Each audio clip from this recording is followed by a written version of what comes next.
Hello and welcome to Midlife Meltdown. I'm Ian and Happy New Year to you all. This is the first video of 2020 and today I'm going to tackle a topic requested specifically by a viewer around my experience of divorcing a narcissist. And this is quite a difficult one for me to respond to for a few reasons. One, because it's quite a complex subject and there's a lot of challenges within divorcing a narcissist, but also it's something I've only experienced once and I'm very conscious that everyone's experience may be slightly different. So what I thought I'd do is just go through the challenges that I think I face, the challenge that I think everyone will face when divorcing a narcissist, what particularly to watch out for, and just to give my summary of thoughts and my advice and to look back at things that I would have probably done different or dare I say would definitely do differently looking back at it now. And if you're new to the channel, welcome aboard. Hopefully you'll find some videos here useful if you're stuck in a toxic relationship with a narcissist. And if you do find the videos useful and you'd like to help us grow the channel, then please subscribe to the channel using the subscription button or the link in the description below. Hit the notification bell, share the video, hit the like button, and leave any comments or questions you have in the comment section below. I will respond to them. And if you've got any things you'd like to see in future videos or any questions, you can get in touch with me directly or put it in the comment section and I'll try and make a video on it in the future. So to tackle the topic of divorcing a narcissist, and just to set the scene, it fits firmly within stage 3 of what I would call the 4 stages of leaving a narcissistic relationship. So you've gone through the awakening stage, you realise there's something wrong, you've understood in stage 2 that you're with a narcissist and understand that personality disorder very clearly and have come to the conclusion that you need to leave. Stage 3, the extraction, is really where you set the logistical plan of how you're going to leave that relationship once and for all, which normally means divorce, but definitely separation. And this process, I think, is one of the most challenging things you will do, definitely within this process. And also, I think, one of the most dangerous phases where you need to protect yourself very clearly. So planning this stage out is quite critical.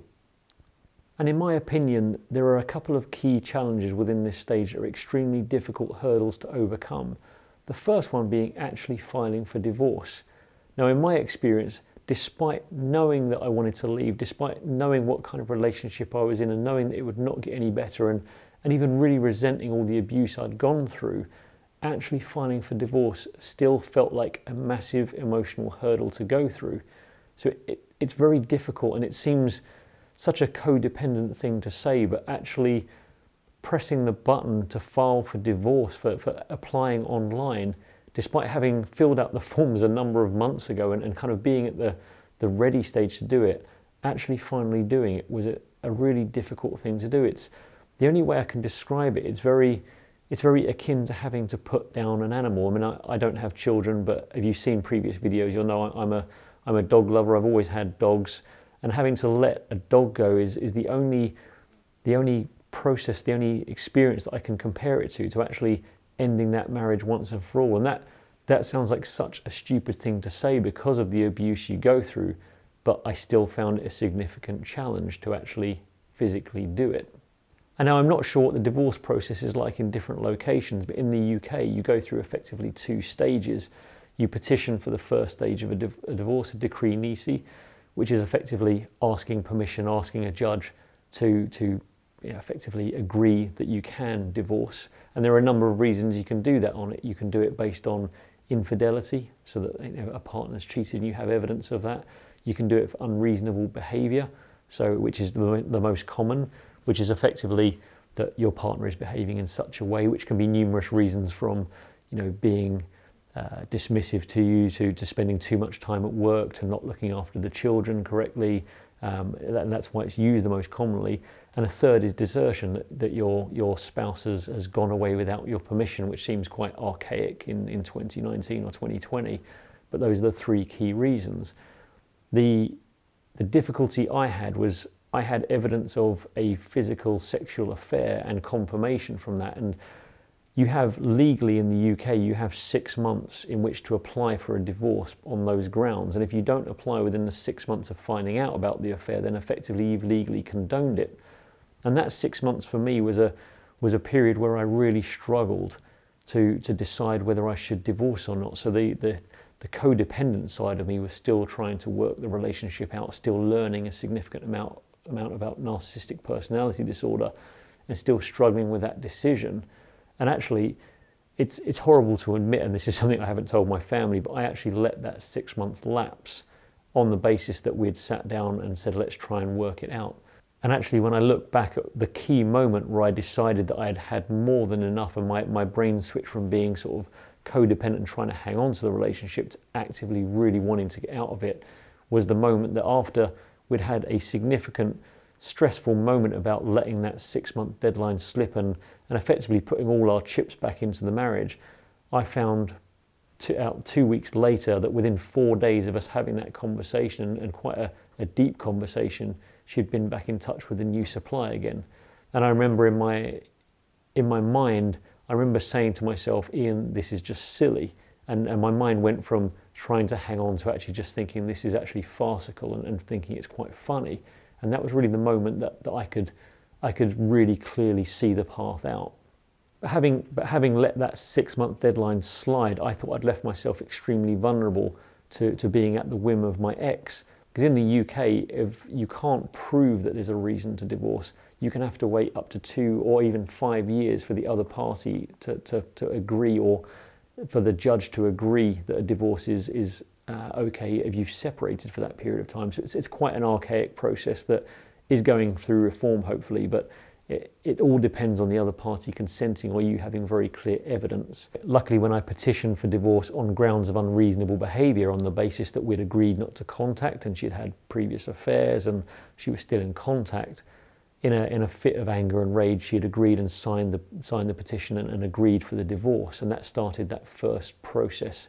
And when that was agreed by a judge, and it goes through court, you don't have to attend, but it goes through court. Once that was agreed, in the UK, you have to give a period of 6 weeks and 1 day, effectively a cooling off period, before you can apply for the second process, the second stage, which is the decree absolute, which effectively terminates your marriage.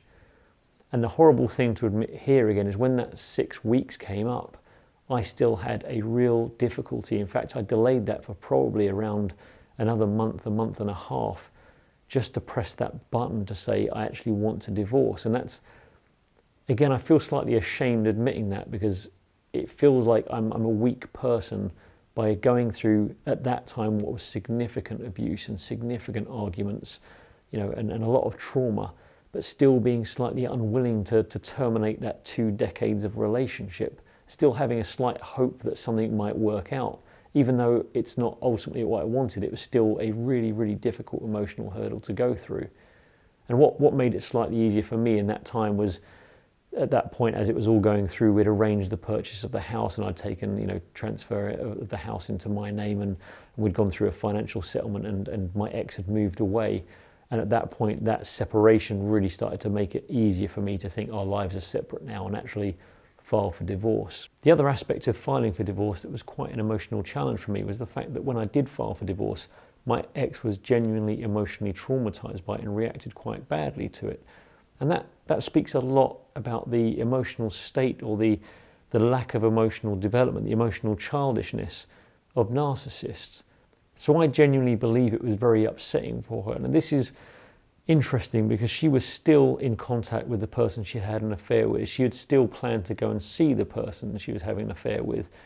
After I did file for divorce, she then went and had another sexual relationship with this person, and then still continued to try and convince me not to finalise the divorce. And those things don't match up well. And it's hard to say whether it's due to the nature of a narcissist trying to control and have everything they want, or whether it's just learnt behaviour from relationships within their family and thinking that it's actually just normal to get away with these kind of things. But either way, the initial kind of pleading and begging to not go through the divorce made it quite difficult. It played very heavily, which is probably the intention of it, whether it is intentional or just a byproduct of their behaviour. It definitely played on my emotional codependency to not want to file for divorce. And that took a lot of strength and courage to try and overcome that hurdle. And effectively, it kind of felt like severing a limb, or the best way I could describe it, like I said, I lost two dogs that I'd had for a long time during the last 3 years of my marriage, while I was going through a lot of the trauma. And I had to put them to sleep, probably about 1.5 years apart. And the experience of going through that divorce definitely felt like, and maybe it was a benefit that I had to do that. I'd already been through events where I had to sum up the courage, because I was kind of on my own when I did it. had to summon up the courage to go through that and be with them while they were being put to sleep. And it kind of enabled me to do that with my divorce as well, and just say, you know what, this is just another thing that I need to terminate for the greater good. So that kind of helped in a strange roundabout way. And the response to the filing for divorce from my ex really gave me some insight into the behaviour, and it kind of threw a bit of a curveball to me, in that I genuinely believe that her initial response, the disbelief, the reaction to filing for divorce, was a genuine one. She was upset. She genuinely didn't think I would do it, and it was obviously traumatizing to her. I also think her wanting to keep the marriage and the conversations we had afterwards about, can we fix it, can it be better than before, were genuine. Now, genuine and the right thing to do, or just messed up behaviour, are different things, I think, but I believed that she wanted to continue the relationship. What I didn't believe is that she was willing to behave in a way that marriages need in order to survive. So I think I would have been signing up for a future life of her doing what she wants and having everything and carrying on relationships with other people, albeit we keep our family together. And that was always her ultimate goal, was to keep the family, the marriage together, but also have what she wants on the side. But that in a nutshell really sums up what is wrong with narcissists. They take what they need because they need it. They want everything that they've already got. They want their families, they want their home life. And they don't understand that the two are mutually exclusive, that they're not compatible, that in order to have a home life and a family, you need to commit to that and treat people in the way that they should be treated. But ultimately, later in 2019, I filed for the second stage of divorce, where we went through a financial settlement and she moved away, and that ended our relationship. And the strange thing is the significant emotional hurdles that I went through to file for divorce, looking back at them now, it's really easy to see that I had a problem myself, and that I can't understand now, even a few months later, why I found that so difficult, because stepping away from it, and maybe that's just it, maybe as I always describe it, once I freed myself from the black hole that sucks everything into it, once I managed to break myself free from its gravitational pull, everything starts to look calmer and you start to see things much more rationally. But when you're in that kind of vortex and circling it, you can't think straight, you can't see straight, reality is distorted. So if you're going through that process yourself and you're wondering, how on earth can I do that? My advice and my guidance to you would be that, trust me, once you've broken free of it, you'll be asking yourself, how did I not do that? And why was it so difficult to do? So it's a difficult thing to go through when you're in it, but actually once you're out, it's really difficult to understand why it was so difficult. So the other major challenge that I had around divorcing my ex was that effectively when you file for divorce and you're going to go through with it, it's confirmation, it's that real pulling down of the curtain, it's the removing of the mask.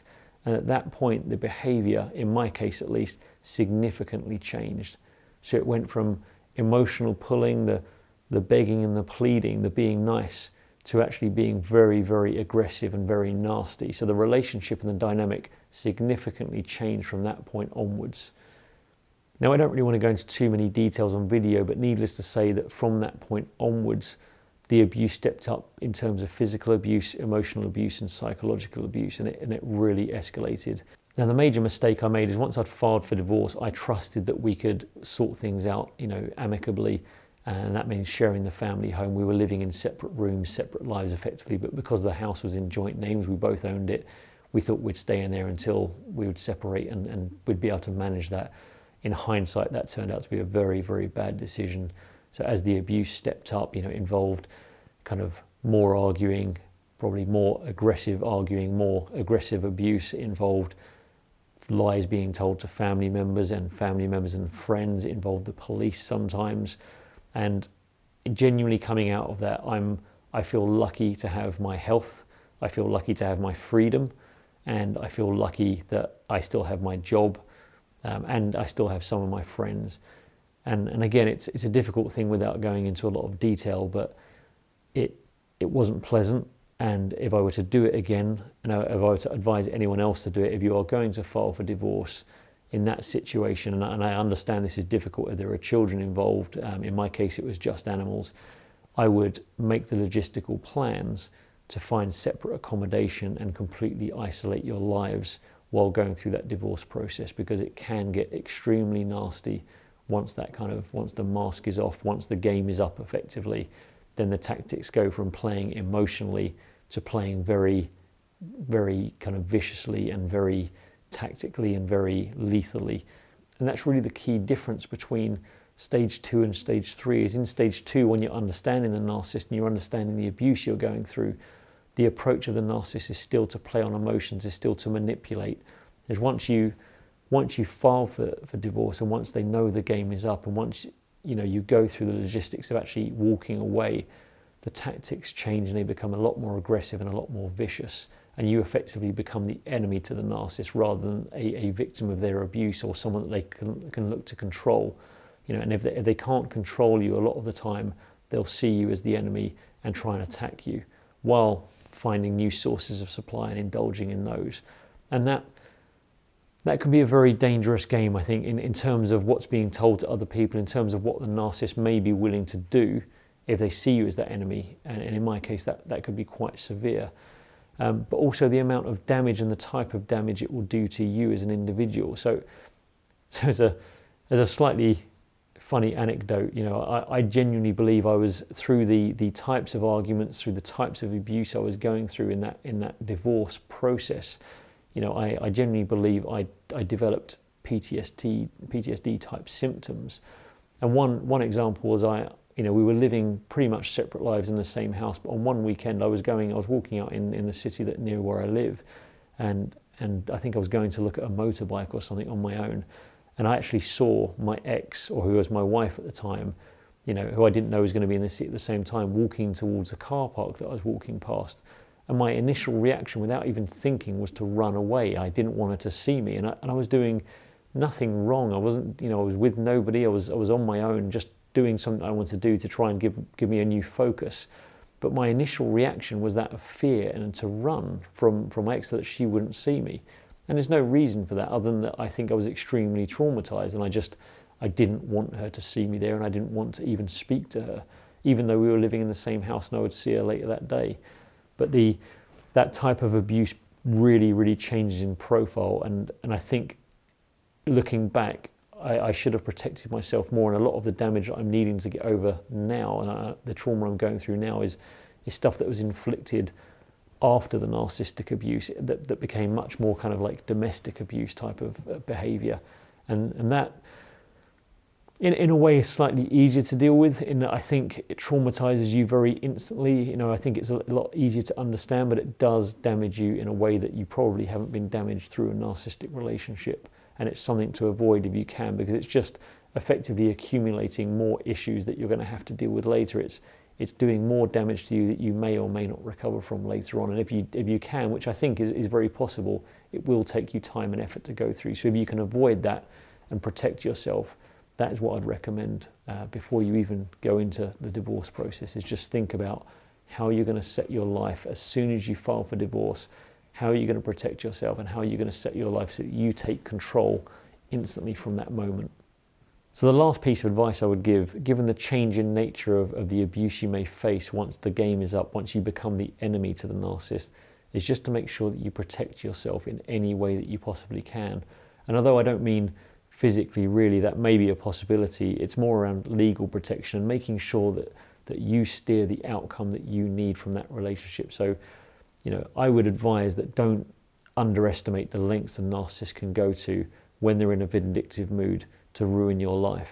So one of the things that helped me out massively towards the end was I started recording conversations on my laptop, on my phone, as arguments were starting to escalate, as allegations were being made, as untruths were being told, was just to make sure that I had audio recordings that I still have now, just in case, just to back up my side of the story. So, again, not wanting to go into too many details, some of the allegations that were made, both legally of me and to friends and family, were blatantly untrue and could have resulted in very, very bad outcomes for me.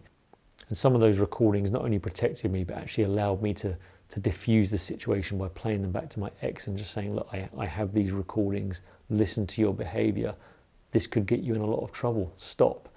And that helped diffuse some of the situations, although not all of them, and the behavior still carries on in a lot of ways.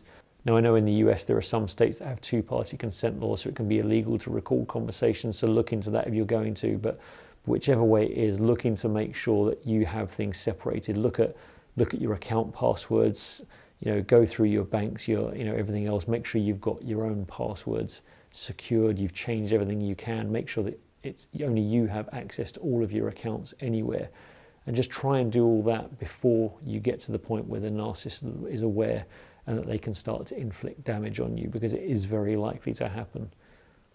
And there's no pleasant way of saying it, but going through the extraction phase, I would call it, of separating yourself from a narcissist is quite a horrible stage to go through. And it's different from the first two stages in that they can be very emotionally traumatizing and ultimately could lead to some people committing suicide. So they're quite severe, but in a way, they're kind of simple to go through because you don't really have a choice. You'll either survive it or you won't, or you'll live with it or you won't. The challenge of that extraction phase of going through the divorce has emotional challenges. It's really testing your character as a person, your codependent character, and your ability, your strength to overcome your codependency, while also posing a whole new set of challenges that are both logistical and kind of emotional, traumatizational challenges. It's an extremely difficult stage to go through and can be quite a lengthy stage depending on where you live and what the laws are like. I mean, this stage could last for a couple of years.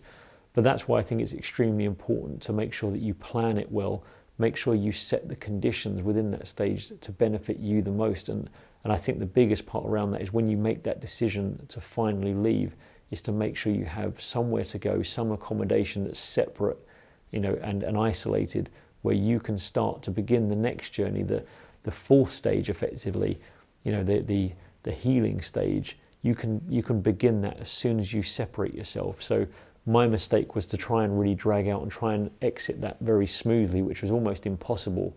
And now I'm in the stage where it's finally happened and I'm able to start healing again. But realistically, if you file for divorce and you escape that situation, then your stage 4 can begin right away. And that's what I would advise trying to do. Looking back at my own experience, I would have done it very differently. And I guess maybe the outcome may have been better or worse. Hindsight's a brilliant thing, but I expected and I hoped that it would go smoother than it did. And in reality, when I look back, that was very naive of me to think that would go in any way smooth. And if I were to go back and do it again, I would arrange accommodation, file for divorce, move out, take my things, and probably let solicitors deal with it. But that's really it for this video. It was quite a difficult video for me to make because I wasn't quite sure how to approach it. And normally when I make a video, I'll go through and make some notes and script it slightly just to gather my thoughts. But with this one, I really didn't know how to approach it. So apologies if it seems a bit, all over the place. But I was just really trying to go through my experience and bring my thoughts out as I go. It's something I've only done once, and I definitely made a lot of mistakes through it. I think I did some things right, but hopefully the message is there of the things that I did wrong and the mistakes that I think I made, that hopefully you can learn from if you're going through that experience in the future.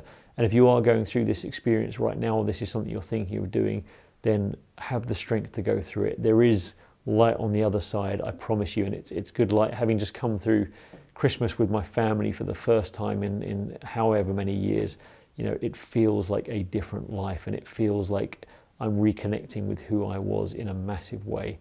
And all I can say is a year ago, 6 months ago, I did not feel even remotely like this. I thought I would never get on in my life. I thought I was destroyed. And the contrast from then to now, having gone through that and having separated my life, is dramatic. So have the strength to do it. If there's any advice I can give you, if you need any help, then feel free to get in touch. I'm happy to try and offer advice for what it's worth wherever I can. So feel free to drop me an email or a comment below, and I'll help where I can. Good luck.